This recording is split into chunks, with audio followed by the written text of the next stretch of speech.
We've talked a lot in this podcast of things that disappoint us, things that may evoke some anger in us.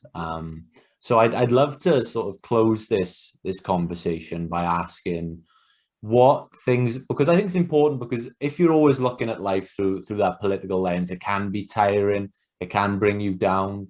So for you personally, what ways do you manage to unplug and tune out from this kind of stuff when when it's got you feeling down, when it's got you feeling frustrated? What rejuvenates Neil Oliver?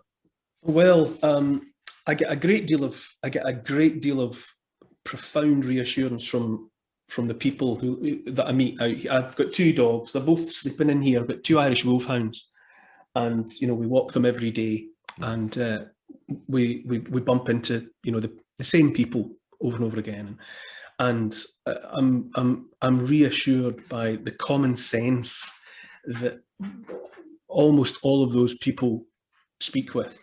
They don't all completely, they don't 100% agree with 100% of everything that I believe. Yes, Gracie. But I'm reassured by their common sense. So I get a great deal of comfort from just because they're ordinary people from both sexes, all ages, whatever, working class, middle class. There's a whole broad church, let's say, a broad congregation of people from all sorts of walks of life, and I talk to them and I think, no, you're pretty 99% of you are sane, reasonable people. So that if you inhabit a world of social media and Twitter is insane, that platform is mad. And if you just live in there, you're walking the halls of madness. But you go out and walk around with the dogs and you encounter just normal people. You opened this conversation with me, those letters that I've been getting from people from all over the place. They're coming in from Europe, America as well, and every one of them lifts my spirits.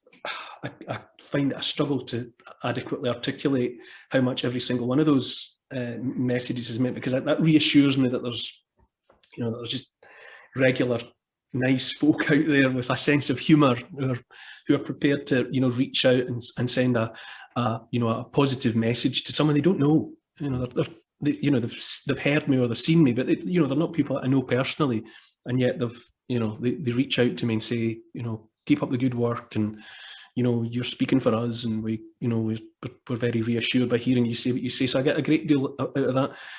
My dogs, it's cliched almost, but I get a huge amount of reassurance from them, because no matter what's going on, lockdown, curfew, whatever, the dogs just want to do the same thing. They don't care. They want out for a walk. They want love and kindness, and they want fed 3 times a day. And that gives every day a structure that's meaningful. It is. It's no small thing to have a couple of dogs looking to you for that that which they need during the course of a day is good for a person. And I read a lot. I don't watch a lot anymore, I'll be honest. Television, I don't watch any terrestrial television really. Really I don't. I watch the kids have got the Disney Channel. And we watch Avengers movies and things, and other whatever on there, and I watch I suppose a certain amount of things on like Netflix and some of the other big streaming platforms, but I don't watch telly.